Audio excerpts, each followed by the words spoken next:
وزیر اعظم شہباز شریف صاحب نے کامرا ایئر بیس پر جوانوں سے خطاب کیا اور دو ٹوک انداز میں پاکستان کی فتح کا ایک مرتبہ پھر اعلان کا اعادہ کیا، کیونکہ مودی کی جانب سے بار بار جو تقریریں کی جا رہی تھیں، بڑی ہارڈ زبان استعمال کی جا رہی تھی، تو واضح طور پر وزیر اعظم نے جواب دیا ہے انڈین باتوں کا، انڈیا کے وزیر اعظم کی باتوں کا، اور انہوں نے اصل میں یہ اسٹیبلش کیا ہے کہ پاکستان اپنے دفاع کے لیے ہر وقت نہ صرف تیار ہے بلکہ کسی بھی جارحیت کا منہ توڑ جواب دیا جائے گا۔ اور ایک مرتبہ پھر وزیر اعظم نے بتایا کہ پاکستان نے انڈیا کے 5 نہیں بلکہ 6 جہاز تباہ کیے تھے، اور 6ٹھے جہاز کا بھی اب پتہ چل چکا ہے۔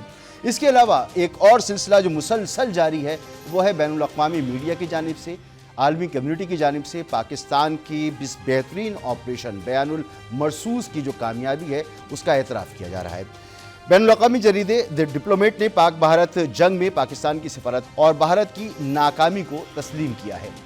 جریدہ کہتا ہے کہ پاکستان کی مؤثر جوابی کارروائی نے ثابت کر دیا کہ وہ ہر سطح پر اپنی خود مختاری کے دفاع کے لیے تیار ہے۔ پاک بھارت جنگ میں پاکستان نے سیاسی بصیرت اور دانشمندی کا مظاہرہ کرتے ہوئے عالمی سطح پر اپنی ساکھ کو مزید مضبوط کیا ہے۔ بین الاقوامی برادری بالخصوص امریکہ نے بھی پاکستانی موقف کی حمایت کا اعتراف کیا ہے۔ پاک چین دفاعی اشتراک سے بھارتی ایئر فورس کو شدید نقصان پہنچا۔ عالمی سطح پر رافیل طیاروں کی تباہی بھارت کے لیے باعث شرمندگی ہے۔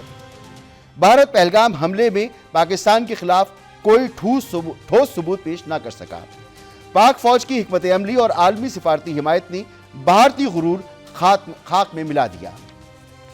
یہ سب کچھ کہنا ہے ایک بین الاقوامی جریدے ڈپلومیٹ کا، اور یہ بہت بڑا جریدہ ہے، اور اس سے پہلے ہم نے آپ کو دکھایا کہ تمام ہی ذرائع ابلاغ جو ہے بین الاقوامی وہ پاکستان کی تعریف کر رہا ہے، پاکستان کی فوج کی پروفیشنلزم کی تعریف کر رہا ہے، پاکستان کی حکمت عملی کی تعریف کر رہا ہے۔ وہیں بھارت میں آگ لگی ہوئی ہے۔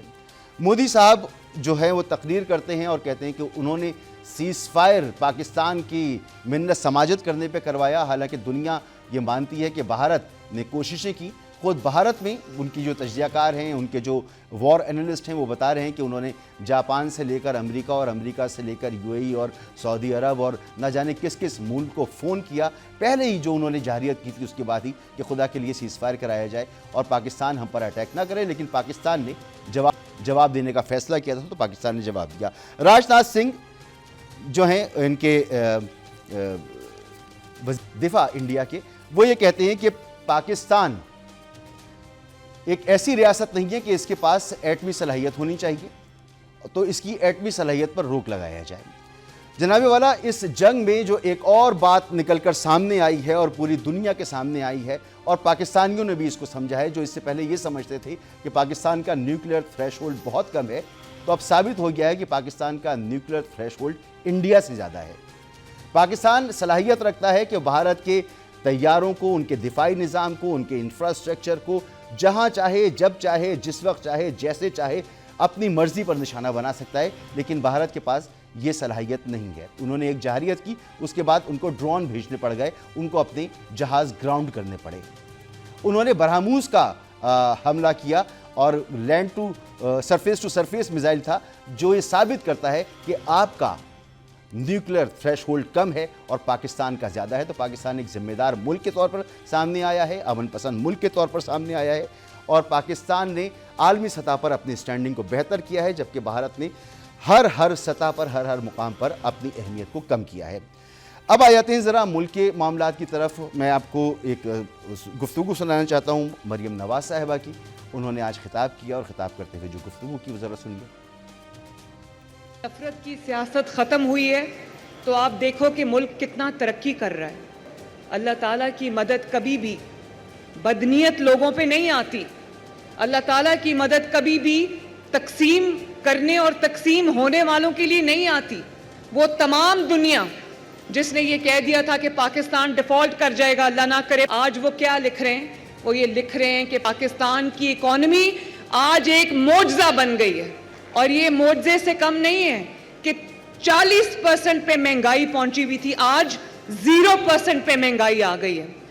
بے شک پاکستان میں مہنگائی کم ہوئی ہے، لیکن یہ تاریخ میں پہلی مرتبہ نہیں ہوا ہے۔ پاکستان میں یہ ایک سائیکل ہے جو چلتا ہے کبھی پاکستان بدترین معاشی مسائل کا شکار ہوتا ہے، پھر اسے قرضے ملتے ہیں، اسے لون ملتے ہیں اور اس کی معیشت بہتر ہو جاتی ہے۔ تو جو حکومت ہوتی ہے وہ اس کا کریڈٹ لیتی ہے، آپ بھی بالکل کریڈٹ لیجئے، لیکن اس وقت سوال یہ اٹھتا ہے کہ کیا جو کامیابی پاکستان نے حاصل کی ہے اس میں ایک سیاسی استحکام کے لیے ایک سیاسی یکجہتی کی ضرورت ہے یا اس یکجہتی کو خراب کرنا ہے؟ کیا پاکستان کو اپنے نظام کے اندر بہتری لانے کے لیے طنز یا ترش بیانات یہ دینے کی ضرورت ہے یا نہیں ہے؟ اس وقت کہیں سے ایسے بیانات نہیں آ رہے، لیکن مسلسل یہی پتہ چل رہا ہے کہ اگر نون لیگ نہ ہوتی، نون لیگ کی قیادت نہ ہوتی، نہ تو اس ملک میں سڑکیں ہوتی، نہ بجلی ہوتی، نہ ہریالی ہوتی، نہ دفاع ہوتا، نہ کچھ بھی نہیں ہوتا اس ملک میں، یہ یہاں پر خاک اڑ رہی ہوتی۔ تو ایسا نہ کریں۔ یہ ملک میں اس وقت جو نظام ہے اس کے حوالے سے کئی سوالات موجود ہیں۔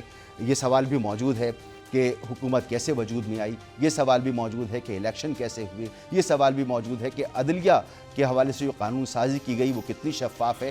تو کئی سوالات موجود ہیں، بہتر یہ ہے کہ ان سے اوور کم ہونے کی کوشش کی جائے۔